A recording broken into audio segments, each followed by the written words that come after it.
Aramon ta daw kung primero kung ano muna ang reaction niya bilang presidente kang ACCI, budaan daw tabi ang reaction kan ibang mga miyembros. Ma'am Rose, good morning tabi. On the air ka sa DCGB. Good morning. Opo. Ma'am Rose, nag-upload po ako kibiglaan sa imong ngunyan ta. Pigbabasa ko kaya so nasa Facebook baga na clarification kang APEC tungkol sa biglaan na paglangkaw kan singil niya to sa kuryente ngunya na alda o ngunya na bulan. Primero, bilang tabi presidente kang ACCI, ano po ang reaction mo kay ni Buda? Feedback po na nakaabot ban sa imo kan sa tuya ng mga miyembro sa ACCI Albay? Pero talagang nakakabigla kasi marami po sa po exempted. Kami po kita apektado. Kaya dakon ang complaint. So I tried to connect with APEC kay GM. Sabi ko nga tayo, may 2,000 na din, naging 5,000, may 3,000 na din 10,000. Opo. Nasa pandemic kita. So, nag-explain siya. Sabi niya kami, ang side ko na APEC, dahil ang kaming increase, ang increase na yan, the supplier. Sa source ng kuryente. So, sabi ko tayo, alam mo, pinakaman na yun, nagluwas ka mo sa statement dahil naging sirang plaka ka mo, but you have to explain it to the people because if we don't know the reason, then kami negative, then kami kabasmaris na ako. Yes. Bakit tayo po, bakit yan nagluwas? Hindi ko mag-explain na dahil sa sinabi ko. Opo. So, in the process ng meeting sa kahapon, we try to analyze the explanation. Kaya may sarong dumanak po siya na gusto i-verify sa ARC mismo. Okay. Ang tungkol ito nga daitin na pwede directly mag-supply sa SM, sa Kahinda. Ayan, okay. Why they are not approved? Opo. Anong reason? We have to find that out. Kasi mas magiging barato. Kasi ka naglibid ka.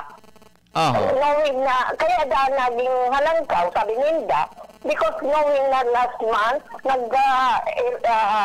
nagkakakulong nga kitang brown out, kakulang ang source kang power, kang electricity. Kaya, the tendency, supply and demand, naglangkaw.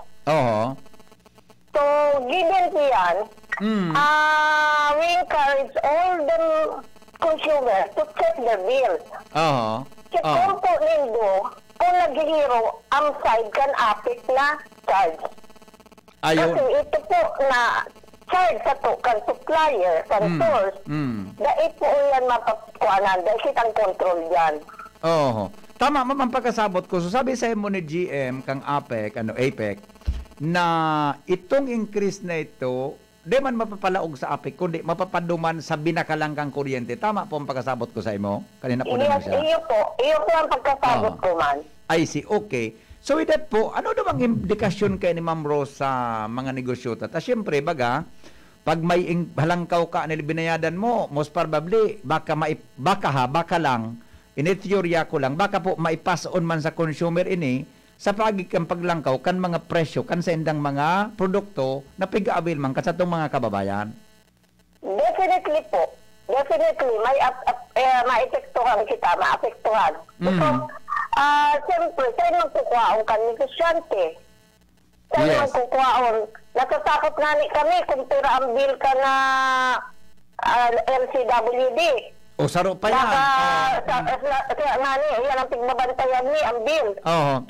Although ma'am, ang LCWD, may sa diring kuryente sinda from APEC, pero ang aram ko po, so Maynila PhilHydro, nakadirect po sa NGCP, which we do not know kung apektado man sinda kang presyo, kang kuryenteng ini.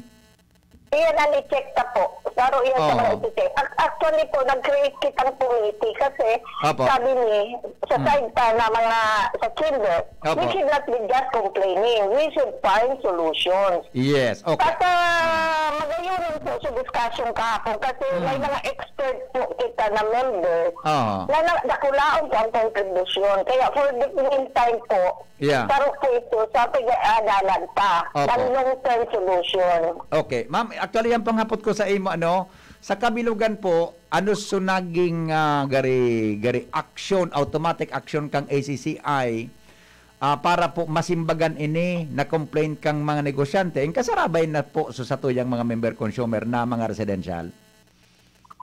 Ang immediate action pa po, iyan nga po, i-check pa, may mga verification kita based sa mga sinabi ninda. We would like to verify to the concerned agency how true it is. Opo. Kasi dahil kita basta makaka-job o ang take into consideration na ang APIC is also a business. Correct. Kahit na nagsiserve yan sa tuya, sa public, that is still a business. So, kung dahil kita nagbabarayad, dahil man po sila nakakabayad.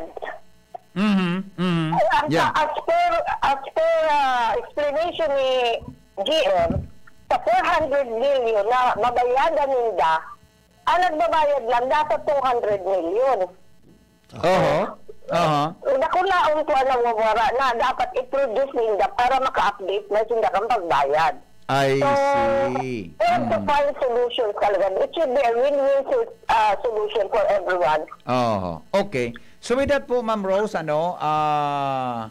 salado kang ACCI, talagang medyo pigmamati, pigmamati talaga ining electric bills ta. Sobra.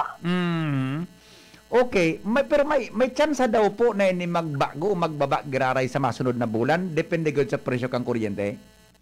Well, I think I'm not quite sure pa, pero there is an initiative to request na i-hold mo na ang pagbayad. I don't know. Dahil ko ba po, dahil ko pa na-verified na totoo o bako. Basta there is a one feedback from one member na may na-receive silang kwan, I think nag-order to ERC or something.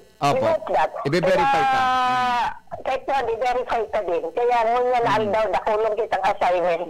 Iyo. Okay. Ma'am Rose, ano po ang, from the ACCI Albay, ano po ang satuyang mensahe sa mga konsumidores na residential in Magina, lalo na sa mga commercial consumers po kang APEC?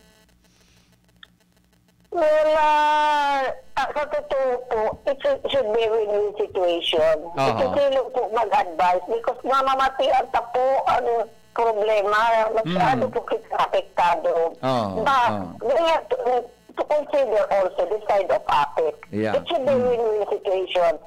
Kaya nga, bottom line kan meeting ta, not complaints. Then, what are the possible solutions? Ano itong mga pwede mag-ibot ang initiative? Kasi ibang pwede na puro lang kita complain. Dapat mo, sa ACCI kaya, gaya, neutral, despite the fact na kita tinatamaan. Yes.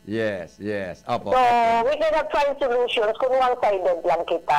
Opo, okay. Ma'am Rose, in fairness din po, pasalamat ako, taigwa ang ACCI sa mga members na may aram, may nag-adal ka iyan. So, nakulong ko na contributor na input. I see. So, ikaw mga technical know-how, ibang mga membro, kaya mas mapapadali ang pag-aadal, as in pag-verify kung inirasonable o bako talaga na nangyaring iningunyan sa satuya. Yes. Opo, okay. Ma'am Rose, salamatan na maray tabi sa pagsimpag kan sa kuyang apod mo niya na aga. Ingat po ka mo. Sige po, salamat din. Opo, thank you so much. Madam Rose Ray, mga tugang presidente tabi kang Albay Chamber of Commerce and Industry. Hindi po sa satuya na syudad.